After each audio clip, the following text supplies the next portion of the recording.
Okay, here we go, guys. Happy Monday. It's your boy Stas here. I appreciate you all for tuning in. As stocks are green across the board, the VIX is down 10%, oil's down 3%, Bitcoin's up, 3, 4%, back in the mid 70s, which means it looks like we have a risk on day today to kick off the week. I'll take it. I'll take it, guys. And in this video, we're going to break down the charts, go over what I'm looking to do, and overall where my head's at in this market. So hit the like button, make sure to subscribe, join my Patreon for my portfolio updates, my private Discord, all of that is linked down below, pinned in the comments as well, or simply go to stassurfest.com/Patreon. And now let's get into it, guys. So right now it's about 1 p.m. on the East Coast, and we have the S&P up 1%. The Qs are up over 1%. Let's see, about 1.1, 1.2, as the Dow is up 0.75%,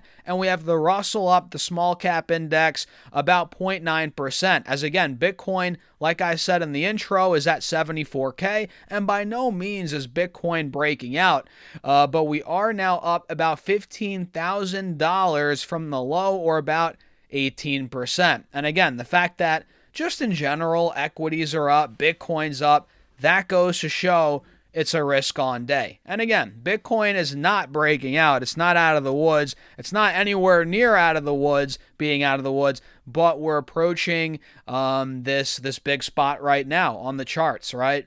Bitcoin at about 75, 80K, 82K. Massive resistance. Really, it's at about 80 to 82K. If we're able to get out of that point, which was support all throughout November, all throughout January into early February, if we can get over, retake 80 to 85K, this could go a lot higher, Bitcoin.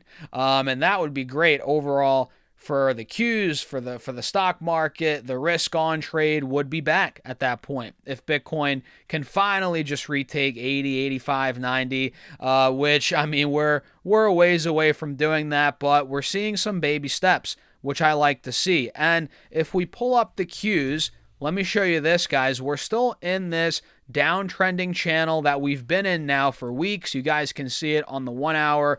We've been in this for a couple weeks, and as of now, we're up 1.1%, and we're testing the highs from Friday, which we're actually failing to break through. As of right now, at about 602 to 604, massive resistance on the Qs in the short term, and if that breaks, that would be a good sign in the very short term, that momentum slowly building up. Maybe we're starting to break, starting to see the break of the downtrend, but we're not there yet. We need to take out Friday's highs, preferably Thursdays as well, and take out 605 to 610 at least. And if we do that, I think we could be going higher from there. So I like the way the Qs are, up today. We all like the fact that it's a green day today. Who doesn't? But we're not out yet. We're not out of the woods. Same thing on SPY. If I pull this up, you guys can see we're at the bottom of the channel right now. Yeah, we're seeing a nice relief rally, but still under these moving averages, so keep that in mind. And when it comes to individual stocks today, we got some big news out of Nebius, NBIS. They made a deal with Meta. You guys can see Nebius is up 16% today. Absolute ridiculous day for Meta, or not Meta, well, big deal for Meta too, but really Nebius. Nebius and Meta agreed to a $27 billion AI infrastructure pact, and I believe after 5 years, they can actually, let's see, the 5-year, $12 billion AI infrastructure agreement with Meta using NVIDIA Rubin chips starting in 2027. And we can see here Citigroup actually initiated coverage on the stock with a buy rating. I believe they said it's a high-risk stock. Put the buy rating on it with a price target of $169. So Nebius ripping, and we called it out on Patreon a couple of weeks ago. I didn't take the trade, but somebody was talking about it. We had a Patreon member that was in the trade at about $95 when we were still trading, in this descending triangle. And I was telling him, look, if we take out that 105, this could end up ripping. 105 was right around this trend line right here, kind of the test of that descending triangle. And we got the catalyst today pretty much that got us to completely break out. And honestly, it started breaking out not just today. I mean, this was showing signs of a breakout a couple days ago, but now it's just really taking off on that meta news, which is great, right? So Nebius is, wait, why isn't it on my watch list? Hold on a second. I think I deleted it by accident. Let me put it back on the watch list, guys. 16% in the green. Circle Internet Group. I don't know what's going on here, man. Every day this stock is gaining. It's like every single day Circle's up another 5-10%. Here we are again, 125 a share, up around 8% on the day today. So Circle is seeing a nice rebound. Stocks like Micron, which I'm not surprised about, completely breaking out, heading into earnings on Wednesday. We called this out literally over the weekend, last week as well. Micron looks good, but I'm not chasing it. That's the reality. I'm not chasing it right now. Into earnings, I feel like it's a bit overbought. The risk reward right now is not there for me. I mean, it was at 350, 370. That's where I was trading it, a couple times here over the last couple of weeks. But here in the mid 400s, guys, I'm being a bit patient, cautious, right?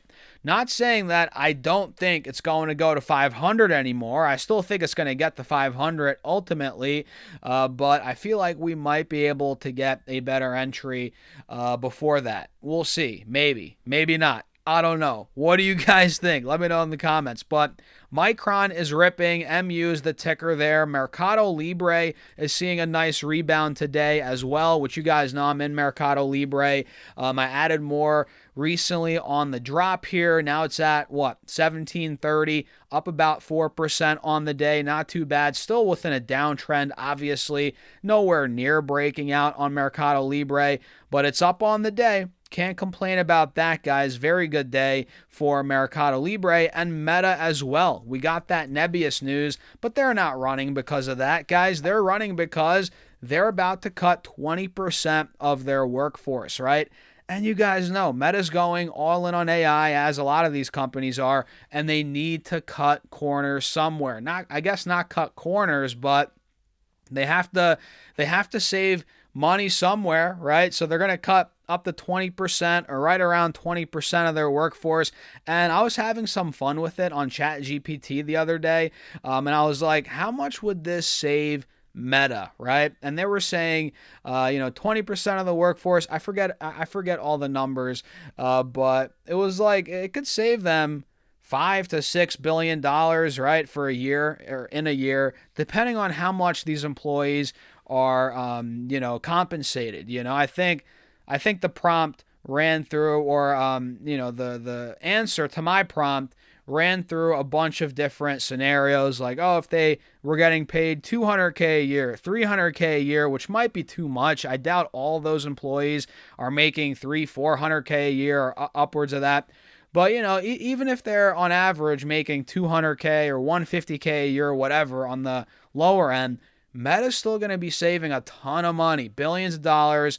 Depends on, again, their salaries, the compensation, but that's good for the overall bottom line of the business, and they can take that money and reinvest it elsewhere. Again, generative AI, they want to go after that. They are going after that. So they're going to reinvest more and more. And the fact that, they're cutting employees, that's good for the stock. I mean, that's the reality. And you guys know, business is business, right? It's all about numbers. And at the end of the day, it sucks that 20% of people are about to lose their jobs. AI's taking jobs, or, whether it's AI taking the jobs or Meta's just straight up cutting costs. It's a little bit of both, probably. It's sad either way. But at the end of the day, business is business. It's going to save money on the bottom line. They can take that money, invest it elsewhere, deploy it elsewhere, and the stock likes it. Up 2%. I think we were up even more in the pre-market. We got to like 635 on the stock. Now it's at 625. So Meta looks pretty good. And by the way, I'm long Meta. I think overall it is probably the most undervalued Mag 7, in terms of growth here. It's ridiculous. 20 times forward earnings, growing at, I think, projected 30% top line for the quarter coming up, maybe 25-30% in that ballpark. So I think Meta, good deal here. I'm not adding more because I just simply bought a ton already a couple months ago. So I'm just holding on to it. But it'll have its day in the sun, I think, fairly soon here. I think this could be $1,000 stock. Not this year, but, over the next 1, 2, maybe 3. Yeah, maybe 3 years is too far. If it's not at 1,000 in 3 years, this would be a failure of an investment, I would say. But, at least 850 to 1,000 in the next 12 months, I think it's coming. Maybe 18 months. So I'm in Meta. I'm holding on tight. And sure, the thesis could break down, but I'm in it for now, and I'll keep you guys updated as always. And let's see, anything else worth mentioning? I mean, nothing really else worth mentioning, at least for this video. It's a good day. It's a good day out there, man. What a better way to start off Monday. I'm loving it. VIX down 11%. Oil down 3.5%. Safe havens down. Metals, gold, silver, Not a bad day for stocks. So what do you guys think? Let me know in the comments. Hit the like button. Subscribe. Join my Patreon for my portfolio updates and my private Discord. All those links are down below, pinned in the comments, or go to StockSurfS.com/Patreon. And with that being said, I'll see you guys in there. Have a great day.